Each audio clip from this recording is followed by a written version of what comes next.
Bonsoir à toutes et à tous et merci de nous rejoindre pour cette dernière édition de ce vendredi 31 juillet 2026.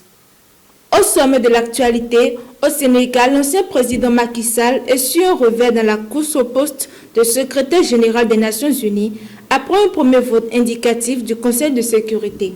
En Espagne, la crise migratoire au Ceuta prend une dimension européenne.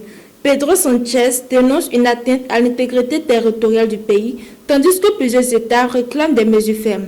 En Argentine, le président Javier Milei signe un décret interdisant l'entrée sur le territoire aux étrangers jugés hostiles au pays.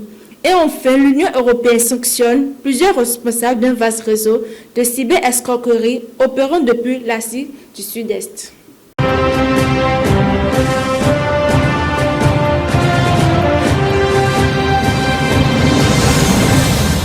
Nous ouvrons cette édition avec la candidature de l'ancien président sénégalais Macky Sall au poste de secrétaire général de l'Organisation des Nations Unies.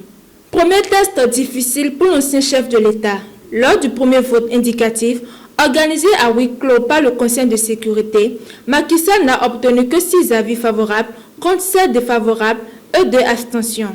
Même si ce scrutin n'est pas décisif, il constitue un sérieux avertissement pour le candidat sénégalais, désormais distancé par plusieurs favoris. Autre candidat africain, l'Ouganda Olara Otunu, enregistre un résultat encore plus faible avec seulement 2 voix favorables. Le vote définitif n'interviendra qu'à l'automne, mais ce premier tour confirme la difficulté des candidats africains à s'imposer dans une élection où plusieurs diplomates estiment que le prochain secrétaire général devrait être une femme originaire d'Amérique latine. Direction à présent l'Europe où la pression migratoire à Ceuta continue de susciter de vives réactions. En Espagne, le Premier ministre Pedro Sánchez dénonce une attaque contre l'intégrité territoriale de son pays après l'arrivée massive de 60 000 migrants dans l'enclave espagnole de Ceuta depuis le Maroc. En déplacement sur place, le chef du gouvernement affirme que cette crise est alimentée par les réseaux de passeurs qui auraient exploité une récente décision de justice concernant les reconduites à la frontière. L'Italie, la Finlande et le Danemark estiment que l'Union européenne doit envisager des mesures exceptionnelles allant jusqu'à une éventuelle suspension de l'espace Schengen si la protection des frontières extérieures n'est pas renforcée. La France, elle a aussi annoncé un renforcement des contrôles à sa frontière avec l'Espagne, tout en proposant son soutien aux autorités espagnoles si nécessaire.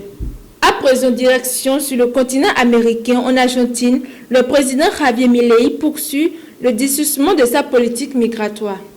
Un décret d'urgence signé ce jeudi interdit désormais l'entrée sur le territoire à tout étranger considéré comme diffusant des messages de haine ou d'hostilité contre l'Argentine, son peuple ou son identité nationale. Les étrangers déjà installés dans le pays pourront également perdre leur titre de séjour et faire l'objet d'une procédure d'expulsion.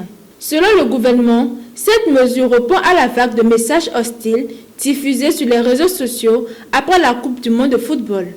L'opposition y voit plutôt une nouvelle étape dans le durcissement de la politique migratoire du président Milei, largement inspiré des mesures mises en place aux États-Unis par Donald Trump. Terminons à présent cette édition en Asie-Pacifique. L'Union européenne renforce sa lutte contre les vastes réseaux de cyber-escroquerie installés en Asie du Sud-Est. Bruxelles a adopté des sanctions contre 7 personnes et 3 organisations accusées de superviser des centres d'arnaque en ligne exploitant de milliers de travailleurs victimes de traite des êtres humains. Parmi les principaux visés figure le milliardaire chinois Chen Xi ainsi que son conglomérat cambodgien Prince Holding Group, soupçonné d'être au cœur d'un immense réseau de fraude internationale. Ces centres, implantés notamment au Cambodge et en Birmanie, utilisent des travailleurs recrutés sous de faux prétextes, puis contraints d'escroquer des victimes dans le monde entier, générant chaque année plusieurs milliards de dollars de profits illicites. L'Union européenne espère ainsi affaiblir ce réseau criminel déjà ciblé par plusieurs pays, dont les États-Unis et la Chine. Nous sommes à la fin de cette édition. Merci de nous avoir suivis et excellente soirée à tous et à toutes.